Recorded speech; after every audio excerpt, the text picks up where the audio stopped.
Un saludo afectuoso para todos y sean bienvenidos a nuestra actividad. El continuo proceso metabólico produce pérdidas de sustancias y energía que exigen su restitución a través de los alimentos, los que inician su proceso digestivo en la cavidad oral con la resección y masticación, y luego son conducidos al estómago a través del esófago, mediante el proceso de la deglución. El parasitismo intestinal es uno de los problemas de salud más agudos del mundo subdesarrollado, particularmente durante la infancia, dadas las condiciones de pobreza y de falta de atención médica en que vive la mayor parte de la población. Parásitos como este provocan afectaciones orgánicas significativas relacionadas directamente con las características morfofuncionales del intestino, aspecto este último que forma parte de la actividad orientadora de hoy. Al concluir el estudio de estos contenidos, serán capaces de explicar el origen y desarrollo del estómago, intestino delgado e intestino grueso, así como sus características morfológicas macroscópicas y microscópicas que les permiten cumplir con sus funciones. Además, podrán interpretar las alteraciones que se producen como consecuencia de trastornos del desarrollo o de su funcionamiento normal. En la actividad anterior, conocimos que del intestino anterior se derivan el esófago, el estómago, la parte proximal del duodeno, el hígado y el páncreas, y orientamos el estudio de las características morfofuncionales del esófago. En la actividad de hoy veremos cómo ocurre la evolución del estómago y la parte proximal del duodeno. Además, se estudiarán el origen y desarrollo de los derivados definitivos del intestino medio y posterior. El estómago se forma en la cuarta semana del desarrollo como una dilatación fusiforme del intestino anterior, situado en la línea media a continuación del esófago y por encima del duodeno. Sus paredes crecen de forma rápida y de manera diferencial. Durante su formación, experimenta dos rotaciones, una alrededor de su eje longitudinal y otra en el anteroposterior. En el eje longitudinal, rota 90 grados en sentido de las manecillas del reloj, de modo que el lado izquierdo, representado en rojo, se orienta hacia adelante y el derecho, representado en verde, lo hace hacia atrás. En consecuencia, quedan constituidas las caras anterior y posterior del órgano. Durante esta rotación, la pared posterior, representada en azul, se sitúa en el lado izquierdo del estómago y crece más rápidamente que la anterior, formando la curvatura mayor. La pared anterior original, representada en amarillo, se sitúa en el lado derecho y en ella se forma la curvatura menor. En el eje anteroposterior, el estómago experimenta una rotación que provoca que su extremo cefálico se desplace hacia abajo y a la izquierda, mientras el caudal lo hace hacia arriba y a la derecha. Esta rotación permite que el estómago alcance su posición definitiva en la cavidad abdominal, con su eje longitudinal descendente orientado de izquierda a derecha. El estómago está unido a las paredes anterior y posterior de la cavidad celómica del embrión a través de los mesogástrios dorsal y ventral. La rotación en el eje anteroposterior modifica también la posición de estos mesenterios, dejando un espacio detrás del estómago denominado bolsa omental. Con el desarrollo ulterior del estómago, el mesogastrio dorsal crece y se extiende en sentido caudal, formando un saco de doble capa en forma de delantal, que se extiende sobre el colon transverso y el intestino delgado, y se denomina omento o epiplón mayor. Del mesenterio anterior se forman el omento o epiplón menor, que une el estómago con el duodeno y el hígado, y además el ligamento falciforme, que une al hígado con la pared anterior del cuerpo. A continuación, analizaremos las malformaciones más frecuentes del intestino anterior. La malformación más frecuente del estómago es la estenosis pilórica, que se produce cuando hay una hipertrofia de su capa muscular circular a ese nivel, lo que reduce la luz del órgano en este segmento, impidiendo el paso de los alimentos, lo que provoca vómito.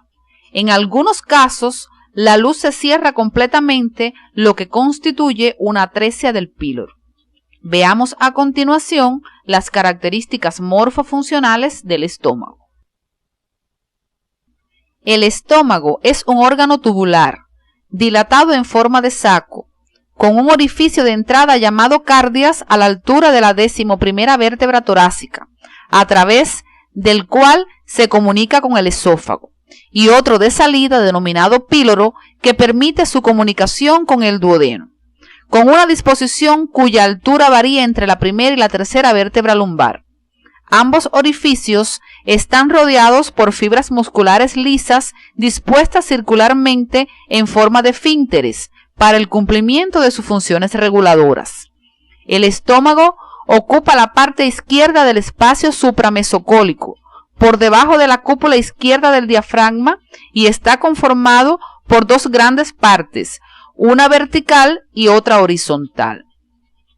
Su eje longitudinal está orientado oblicuamente de arriba hacia abajo, de izquierda a derecha y de atrás hacia adelante, de manera que la parte inferior del órgano está más próxima a la pared anterior del abdomen y algo a la izquierda de la línea media. Su proyección en la pared anterior del abdomen es a nivel del hipocondrio izquierdo, epigastrio y región umbilical. En la morfología externa del órgano se describen dos caras, anterior y posterior, y dos bordes laterales o curvaturas, mayor y menor. Además, presenta 4 porciones que en sentido cráneo-caudal son las siguientes: cardias o porción cardíaca, fundus o fornix gástrico, cuerpo y porción pilórica. Esta última con una parte proximal dilatada denominada antro y otra más estrecha llamada canal pilórico. Como se muestra en la imagen, la forma del estómago es muy variable. Se describen clásicamente 3 tipos de estómago: en forma de cuerno, en forma de letra J y en forma de anzuelo alargado. Es muy importante tener en cuenta la correspondencia de esta variabilidad con el tipo constitucional del individuo y con otros factores en el diagnóstico médico y especialmente en los estudios imagenológicos del órgano. Según la situación anatómica y la morfología externa del estómago señaladas anteriormente, el mismo establece relaciones topográficas con la serosa peritoneal y con otros órganos como el hígado, el páncreas y el vaso, entre otros. Es importante precisar las particularidades de estas relaciones a través del estudio independiente, siguiendo las orientaciones que aparecen en el CD de la asignatura. La mucosa del estómago es rica en glándulas y desde el punto de vista macroscópico se caracteriza por presentar abundantes pliegues. Especialmente a lo largo de su curvatura menor se observan unos pliegues longitudinales denominados calle gástrica, a través de los cuales se facilita el deslizamiento de los líquidos en dirección al orificio pilórico para pasar al intestino delgado. A continuación, nos referiremos a las características morfofuncionales microscópicas del estómago. La pared del estómago está formada por 4 capas: mucosa, submucosa, muscular y serosa. La mucosa gástrica está tapizada por un epitelio que se invagina en dirección a la lámina propia y forma las fositas gástricas.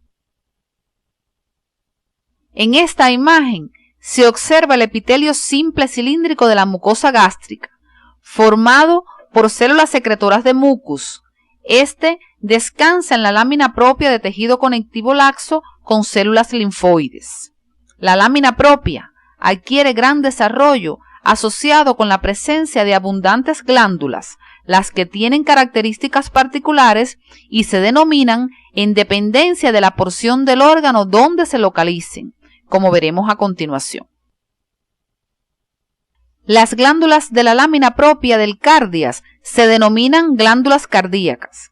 Sus células producen moco y una enzima llamada lisocima que destruye la pared de las bacterias. Las glándulas de la región del píloro se llaman pilóricas y son tubulares simples o ramificadas. Ambos tipos de glándulas se abren en las fositas gástricas. Las características de ambas deben estudiarlas de forma independiente. Las glándulas de la lámina propia de la mucosa en las regiones del fondo y del cuerpo se denominan glándulas fúndicas o principales y son tubulares ramificadas. Por su importancia, nos referiremos a sus características morfofuncionales. Las glándulas fúndicas poseen 3 porciones: istmo, cuello y base, formadas por diferentes tipos celulares. El istmo posee células madres, mucosas y parietales. En el cuello se encuentran células mucosas, células parietales y enteroendocrinas, y en la base las células principales, parietales y algunas células enteroendocrinas. Las células mucosas secretan un mucus soluble, las parietales producen ácido clorhídrico, las principales el pexinógeno y las enteroendocrinas la gastrina y la serotonina, entre otras sustancias. Deben profundizar en las características de estas células siguiendo las orientaciones del CD de la asignatura. La capa muscular del estómago está formada por músculo liso dispuesto en 3 estratos, uno interno oblicuo, uno medio circular y otro externo longitudinal.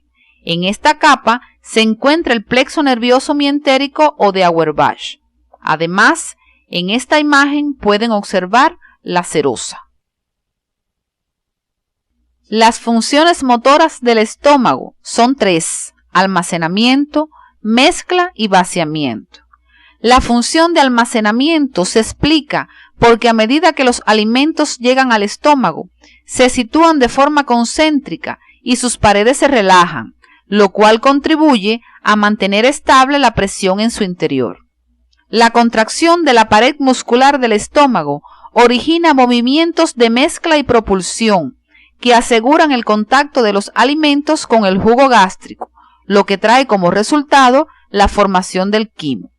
Las contracciones peristálticas se hacen más intensas a nivel del antro pilórico, lo que se conoce con el nombre de bomba pilórica, y garantiza el vaciamiento a la primera porción del duodeno.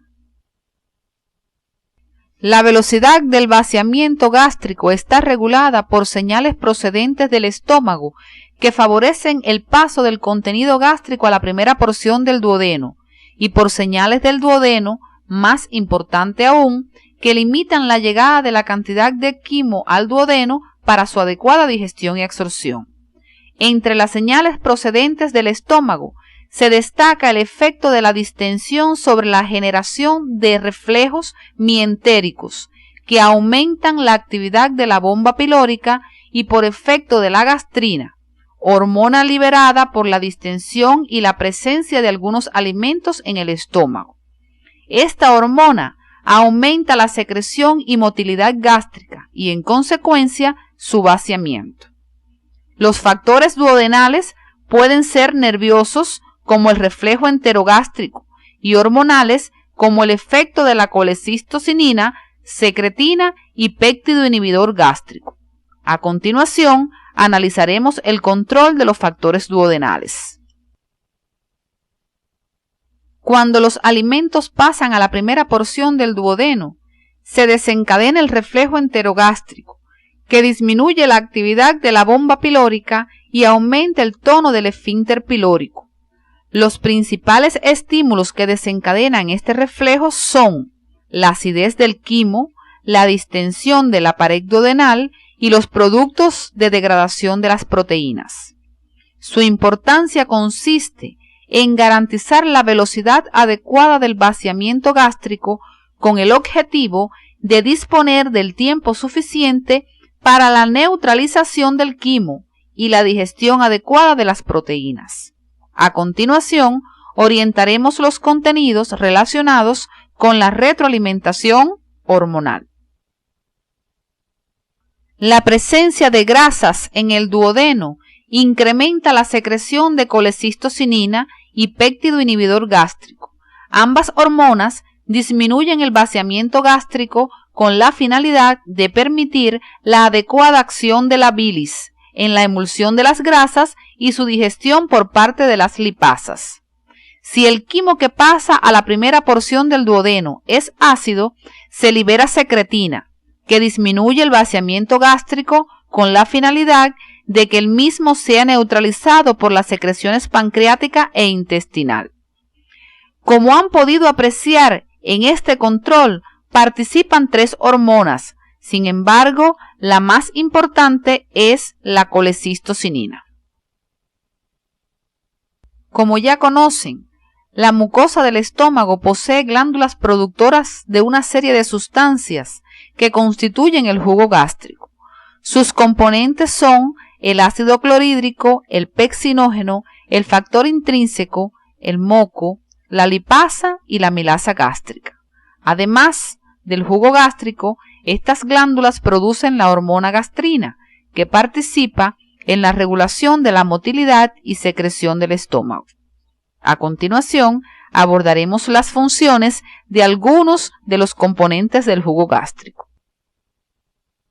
El ácido clorhídrico presenta múltiples funciones en la digestión, como son activar el peccinógeno, brindar un pH óptimo para la acción de la pectina, ofrecer poder antiséptico al jugo gástrico, favorecer la absorción del hierro al convertirlo en ferroso y atacar el colágeno, digregando las fibras musculares de las carnes ingeridas, con lo cual favorece la acción de las enzimas proteolíticas. A continuación, analizaremos las funciones de otros de los componentes del jugo gástrico. El peccinógeno, producido por las células principales y mucosas de las glándulas gástricas, se activa en presencia del ácido clorhídrico para convertirse en pectina, enzima proteolítica que hidroliza el enlace peptídico de las proteínas ingeridas.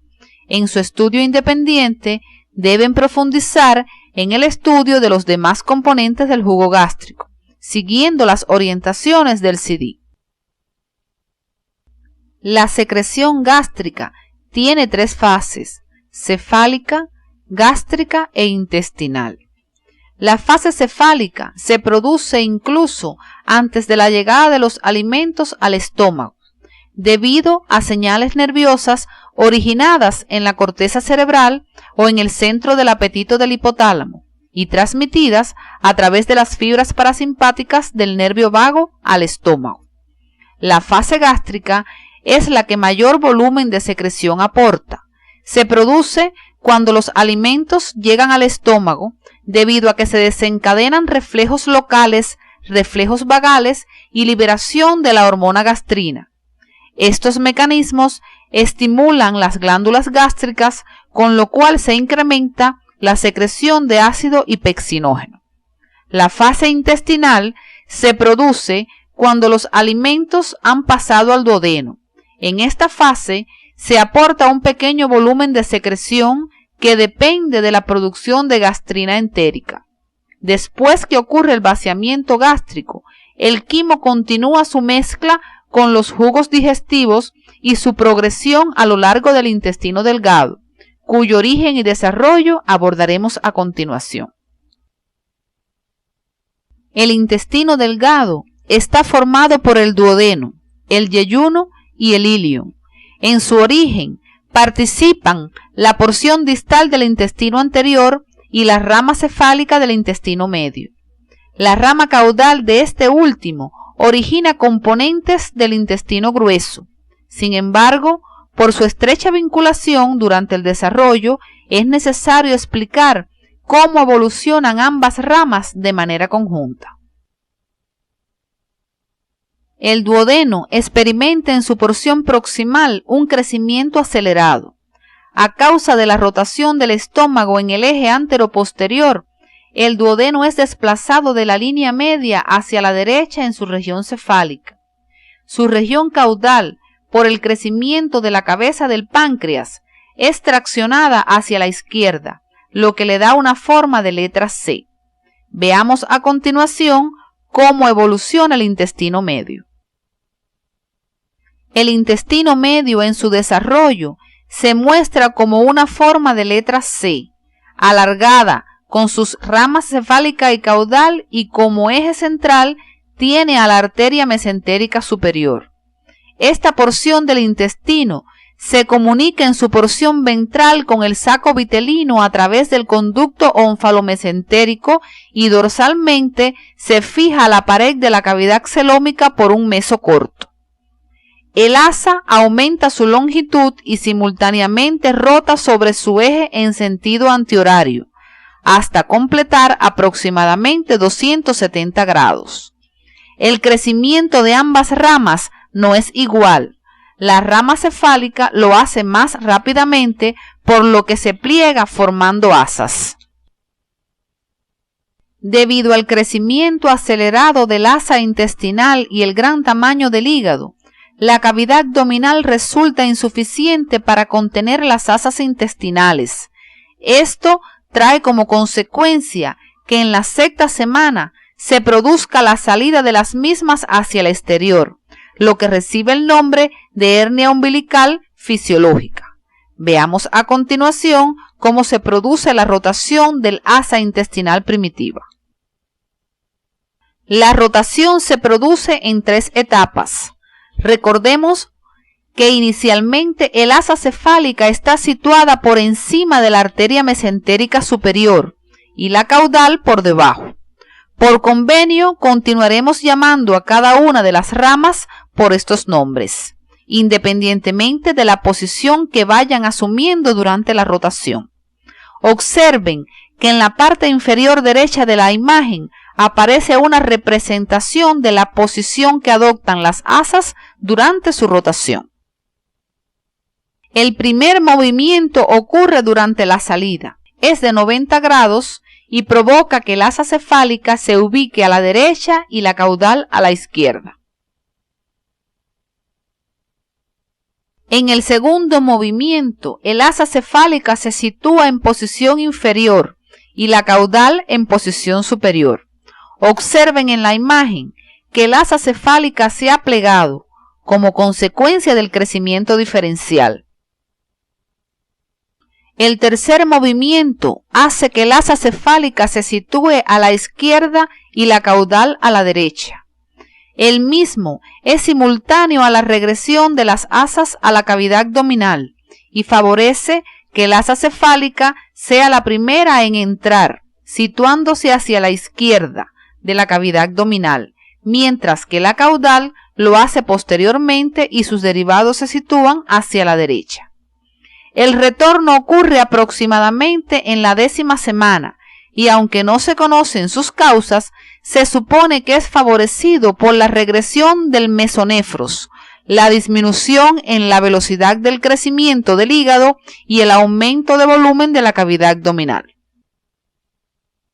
Podemos decir entonces que de la rama cefálica se originan la mayor parte del duodeno, el yeyuno y parte del ilion, mientras que la rama caudal forma la porción distal del ilion, el ciego, el apéndice, el colon ascendente y los 2/3 derechos del colon transverso. La evolución del meso del intestino medio, conocido como mesenterio propiamente dicho, está muy relacionada con los procesos de rotación del asa intestinal primitiva, lo que explica en parte que algunos órganos quedan en posición intraperitoneal y otros retroperitoneal. Las malformaciones de esta porción del intestino pueden ser anomalías de los mesenterios como la hernia retrocólica, anomalías de la pared abdominal donde la más frecuente es el onfalocele, anomalías del conducto onfalomesentérico como el divertículo de Meckel, defectos en la rotación como el colon izquierdo, atresias, estenosis y duplicaciones que pueden ocurrir en cualquiera de los segmentos del intestino y que siguen los patrones ya estudiados. Veamos a continuación algunos ejemplos de estas malformaciones. la luz del duodeno se oblitera durante el segundo mes del desarrollo para recanalizarse después. Si este fenómeno no se produce de manera correcta, pueden aparecer malformaciones. En la imagen se muestra una estenosis. Observen que la luz de la porción caudal es más estrecha que la de la cefálica. Si la luz no se recanaliza, persiste una obstrucción total. Entonces se presenta una atresia. De las malformaciones intestinales, una de las más frecuentes es el onfalocele, producido cuando no regresan las asas a la cavidad abdominal. En la hernia pueden encontrarse, además del intestino, el hígado y el vaso cubiertos por el ágneos. Esta malformación se acompaña frecuentemente de defectos cardíacos y alteraciones cromosómicas. En estos casos, generalmente, es incompatible con la vida. Otro defecto de la pared abdominal es la gastrosquisis, la cual pueden observar en la imagen. La misma es una hernia directa de las asas intestinales en la cavidad amniótica, en la cual las vísceras no están cubiertas por peritoneo ni por amnios, lo que puede causarles daño al estar en contacto directo con el líquido amniótico. En la presente imagen, tomada de un ecosonograma prenatal, pueden apreciar señalada con una flecha un asa intestinal libre en la cavidad amniótica, expresión de una gastrosquisis. Noten que esta malformación puede diagnosticarse durante la vida prenatal, donde la labor del médico integral comunitario juega un papel importante. En la siguiente imagen tenemos el mismo recién nacido mostrado en la primera imagen, una vez corregido quirúrgicamente el defecto. El intestino delgado es la parte más larga del tubo digestivo, con una longitud promedio de 6 metros.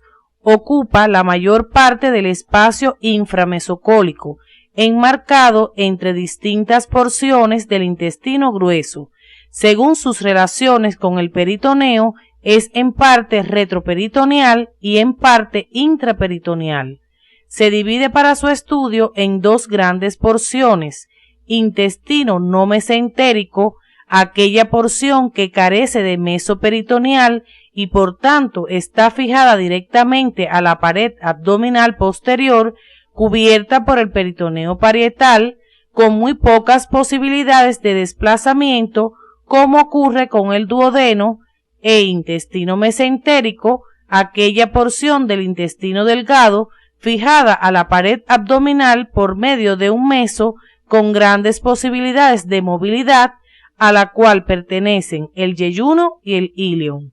Entre estas dos últimas porciones no existe una delimitación precisa, razón por la cual algunos autores prefieren el término de yeyuno-íleon. El duodeno es la porción no mesentérica y más corta del intestino delgado, con una longitud promedio de 25 a 30 centímetros y en forma de letra C. Se extiende desde el orificio pilórico del estómago hasta la flexura duodeno-yeyunal y se proyecta en la pared abdominal anterior en la región umbilical.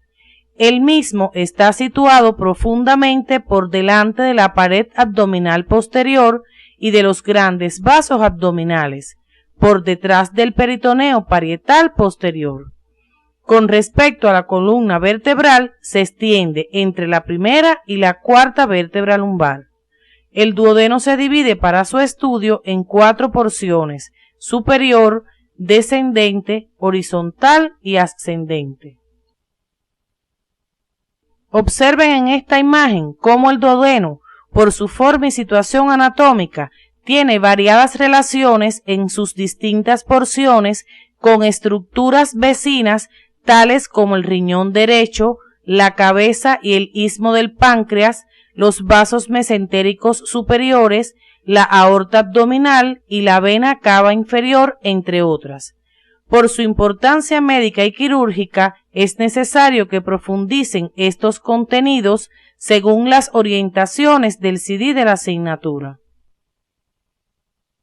Como pueden observar en la imagen, la mucosa del duodeno presenta abundantes pliegues circulares en sus porciones descendente, horizontal y ascendente, lo cual aumenta considerablemente la superficie de contacto con las sustancias alimenticias que pasan por él. Además, en la superficie medial de su porción descendente se encuentra una elevación denominada papila duodenal mayor, con un orificio en su vértice donde desembocan los conductos pancreático principal y colédoco. El yeyuno representa aproximadamente 2/5 partes de la porción mesentérica del intestino delgado y se encuentra a continuación del duodeno desde la flexura duodeno-yeyunal hasta el íleon, sin límite preciso.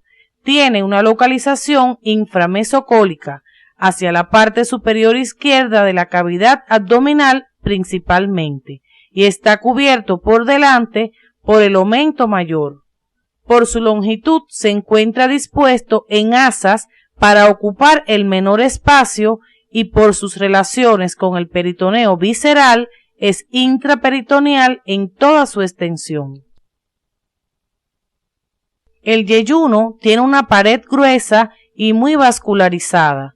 Su mucosa forma pliegues elevados y abundantes, con lo cual se incrementa la superficie de absorción en esta parte del intestino. Esta característica morfofuncional se expresa en los estudios imagenológicos como se muestra a la derecha. El íleon representa aproximadamente 3/5 partes de la porción mesentérica del intestino delgado y se extiende desde el yeyuno sin límite preciso hasta su desembocadura en el ciego a nivel de la valva ileocecal. Tiene una localización inframesocólica, dispuesto en asas hacia la parte inferior derecha de la cavidad abdominal y cubierto por delante por el omento mayor. Al igual que el yeyuno, es intraperitoneal en toda su extensión. La pared del íleon es más fina, menos vascularizada y se distinguen en ella los folículos linfáticos solitarios y las placas de Peyer. Los pliegues de la mucosa se presentan en menor cantidad y altura, característica morfofuncional que se expresa en los estudios imagenológicos como se muestra a la derecha. Al realizar el estudio independiente de estos contenidos, es importante precisar aquellas características morfofuncionales que son comunes a todas las porciones del intestino delgado y cuáles distinguen a una porción de las demás. A continuación, orientaremos el estudio de las características microscópicas del intestino delgado.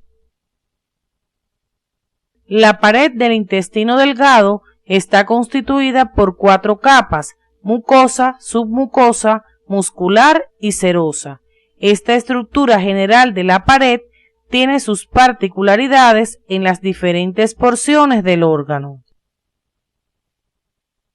La mucosa presenta estructuras que aumentan su superficie y con ello el área disponible para la absorción de nutrientes. Estas son pliegues circulares, elevaciones que incluyen la mucosa y la submucosa más desarrollados en el yeyuno, vellosidades intestinales, proyecciones alargadas de mucosa que contienen epitelio y lámina propia. Las del duodeno son más altas, más anchas y numerosas que las del resto del intestino delgado. Microvellosidades, especializaciones de la membrana plasmática en la superficie apical de las células cilíndricas que forman parte del epitelio y glándulas intestinales o criptas de Lieberkühn, invaginaciones del epitelio hacia la lámina propia que se abren en la superficie de la mucosa entre las bases de las vellosidades.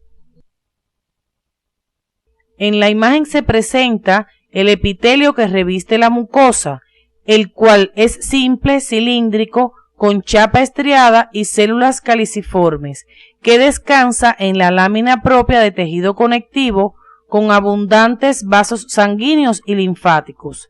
Presenta además fibras musculares lisas y tejido linfoide organizado en folículos linfáticos que a nivel del íleon se presentan agrupados formando las placas de Peyer.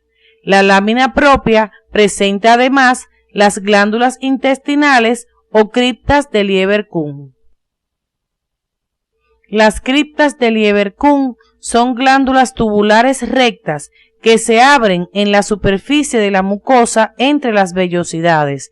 Estas glándulas están constituidas por células superficiales absortivas, caliciformes, enteroendocrinas, regenerativas y de Panet. Las células superficiales absortivas y las caliciformes ocupan la mitad superior de la glándula, mientras que el resto de los tipos celulares se localizan en la mitad inferior, aunque esta región puede presentar además algunas células caliciformes.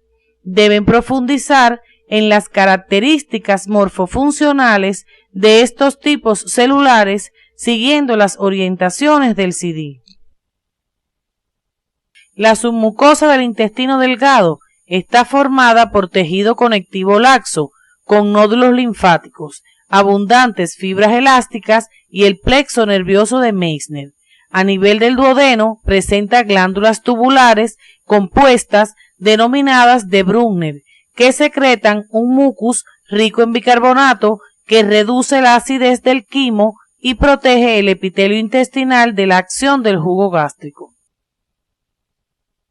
En la imagen se observa la capa muscular formada por dos estratos, uno interno circular y otro externo longitudinal. Entre ambos está el plexo nervioso de Auerbach. Esta capa tiene la función de garantizar la motilidad del intestino delgado. Los movimientos del intestino delgado, como en otras porciones del sistema digestivo, se dividen en mezcladores y propulsores. Esta división es puramente didáctica debido a que ambos producen un cierto grado de mezcla y propulsión simultáneas. Cuando el quimo penetra en el intestino delgado, distiende su pared e induce contracciones concéntricas espaciadas llamadas contracciones de segmentación que garantizan la mezcla del contenido intestinal con sus secreciones. Los movimientos propulsores dependen de las contracciones peristálticas. Observen que cada anillo de contracción está precedido en el tiempo de una relajación distal, lo que asegura la progresión de los alimentos a lo largo del intestino delgado. En la parte derecha de la presentación, observen una imagen contrastada de intestino delgado donde pueden apreciar las contracciones peristálticas. El peristaltismo intestinal está regulado por mecanismos nerviosos y humorales. La actividad peristáltica aumenta mucho después de una comida, debido al desencadenamiento del reflejo gastroentérico, provocado por la distensión del estómago y conducido principalmente por el plexo mientérico, desde el estómago al intestino delgado.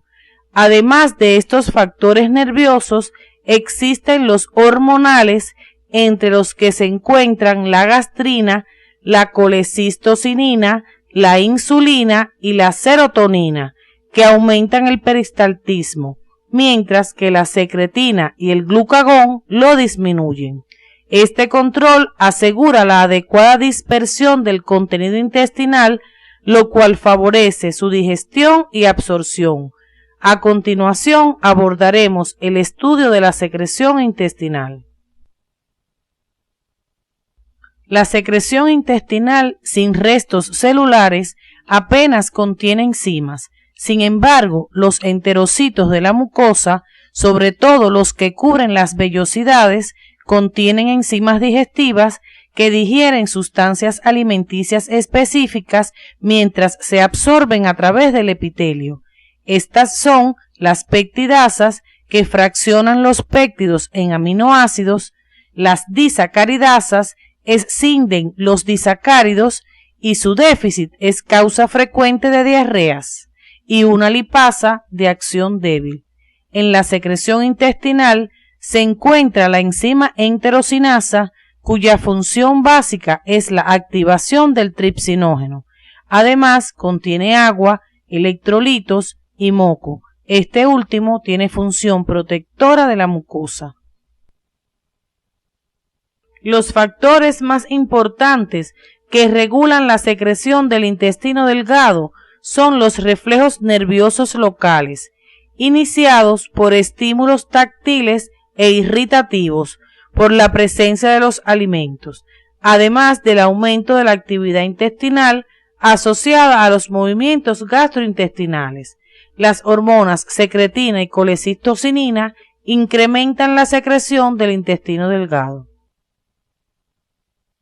El intestino posterior es la última porción del intestino primitivo. Su parte más caudal es la cloaca, la que se divide en dos porciones independientes: el seno urogenital, ya estudiado en actividades anteriores, y el conducto anorrectal, que queda separado del exterior por la membrana anal. La porción digestiva del intestino posterior experimenta una elongación rápida y de ella se forma el tercio izquierdo del colon transverso, el colon descendente, el sigmoides, el recto y la porción superior del conducto anal. Los otros componentes del intestino grueso son derivados de la rama caudal del intestino medio. La porción inferior del conducto anal se forma porque al romperse la membrana anal se comunican la última porción del intestino posterior con el proctodeo. El epitelio ectodérmico de este último, representado en rojo, reviste la porción distal del conducto anal, mientras que el epitelio de las demás porciones del intestino posterior es endodérmico. Los derivados del intestino posterior son irrigados por la arteria mesentérica inferior, excepto en su porción más caudal, que recibe irrigación de las arterias rectales, medias e inferiores, ramas de las arterias ilíacas. Las malformaciones congénitas más frecuentes en esta porción del intestino son las fístulas urorectales, que se producen cuando se mantiene comunicación entre la última porción del intestino con la vejiga, con la uretra y, en el caso de la mujer, con la vagina. El ano imperforado ocurre cuando no hay comunicación entre el canal anal y el exterior. Puede ser porque no se recanaliza el conducto o porque no se rompe la membrana anal.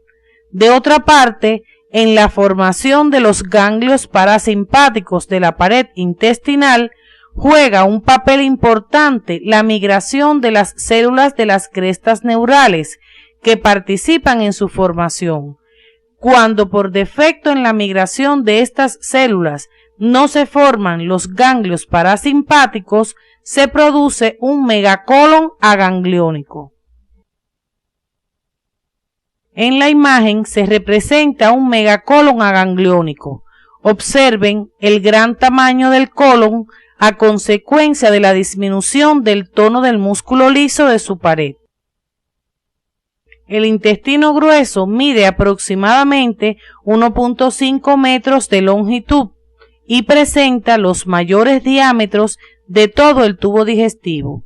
Se extiende desde su unión con el ilion en la fosa ilíaca derecha hasta el orificio anal, formando un marco a las asas intestinales delgadas. Sus relaciones con el peritoneo varían de una porción a otra.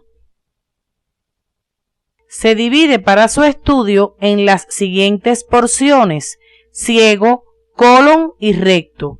El colon a su vez se subdivide en ascendente, transverso, descendente y sigmoide.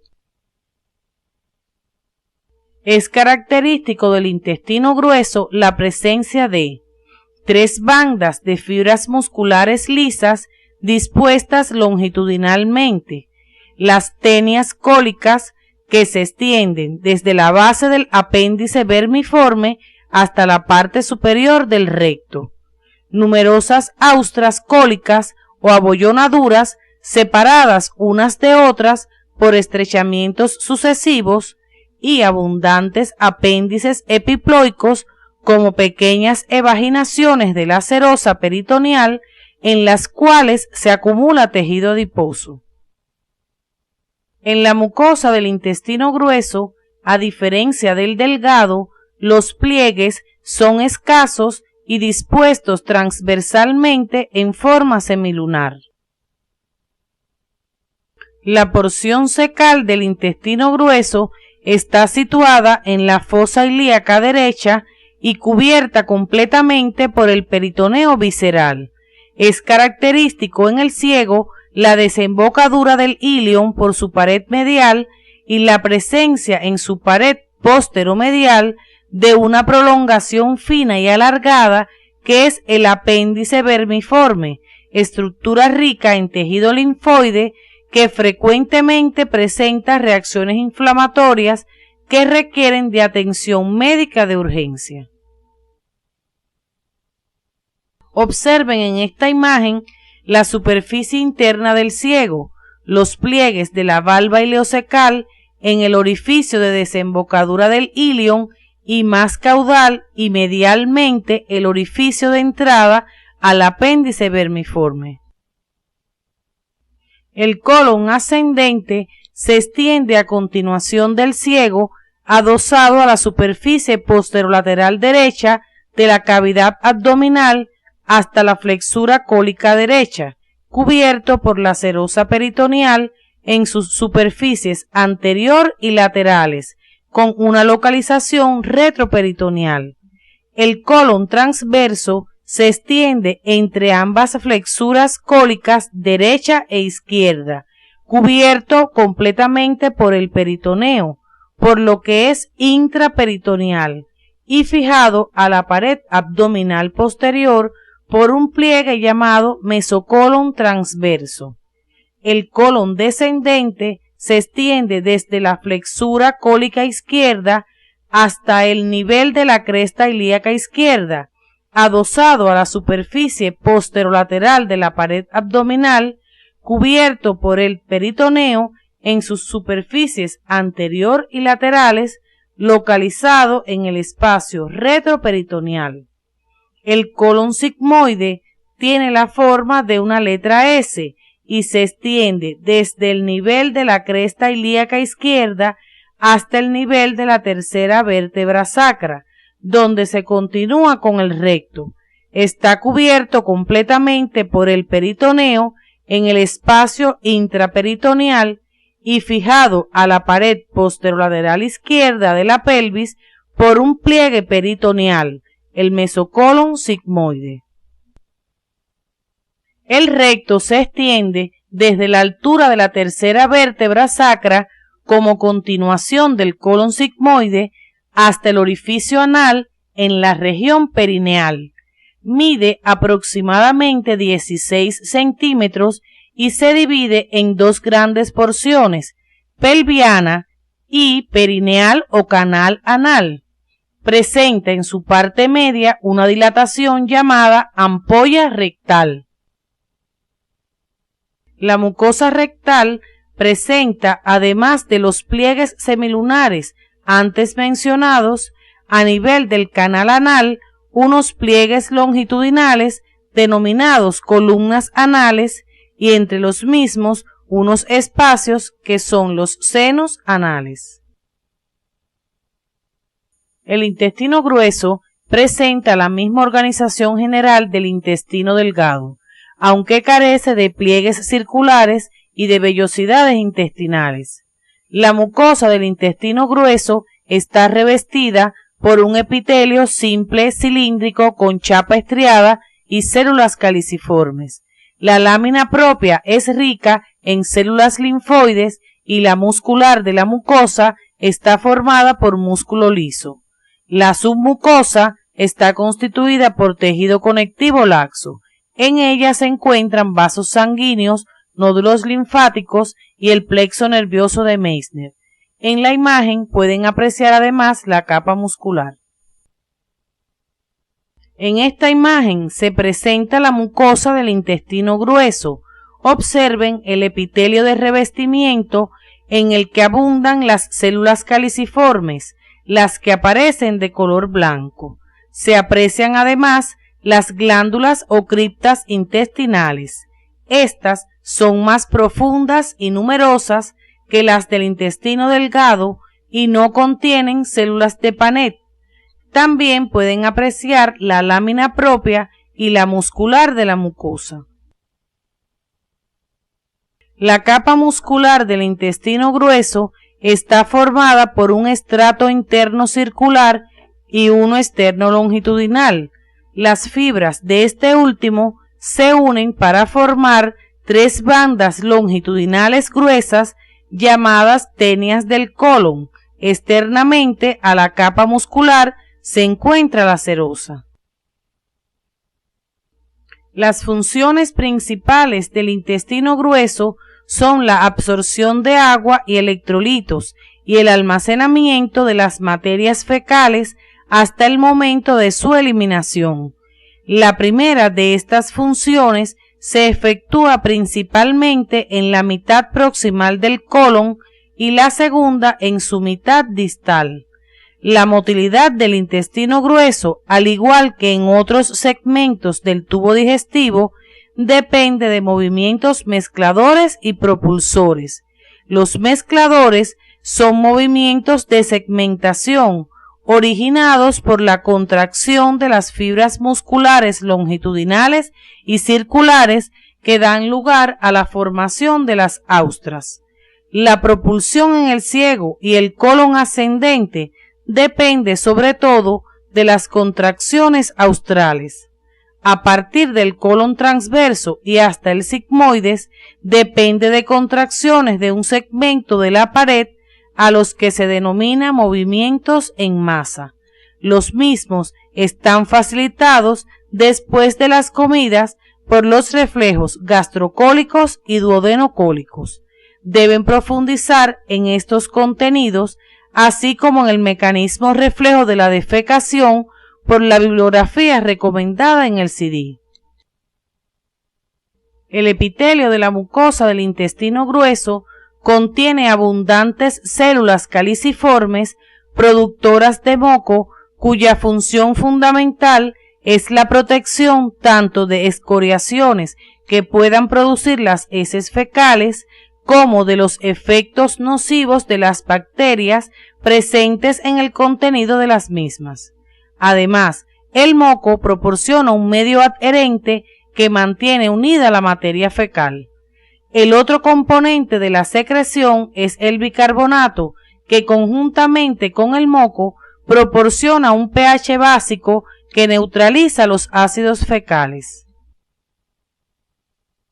Los estudios imagenológicos del tubo digestivo, utilizando sustancias de contraste como el bario, son de mucha utilidad en el diagnóstico de diversas alteraciones. Observen en esta imagen el estómago, el duodeno y las asas del yeyuno ilio.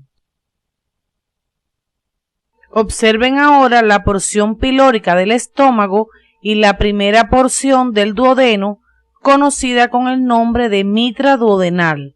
Más distalmente se visualiza la porción descendente del duodeno, pero con menor intensidad. Observen en esta imagen las asas del intestino mesentérico. Fíjense que son muy evidentes las diferencias entre el yeyuno y el ilion. En esta imagen del intestino grueso se pueden identificar sus distintas porciones y las flexuras cólicas derecha e izquierda. Al finalizar la actividad orientadora, podemos formular las siguientes conclusiones. En la formación y desarrollo del sistema digestivo ocurren cambios progresivos y sistemáticos que permiten las transformaciones morfofuncionales necesarias para que el recién nacido pueda ser alimentado por esta vía. Las características morfofuncionales de las paredes del estómago e intestinos delgado y grueso aseguran la motilidad y secreción, las cuales presentan particularidades en cada segmento y son reguladas por mecanismos intrínsecos y extrínsecos. Nos despedimos con esta representación sencilla del ciclo evolutivo de un parásito del grupo de las duelas que afecta selectivamente al hígado, uno de los órganos que será objeto de estudio en la próxima actividad.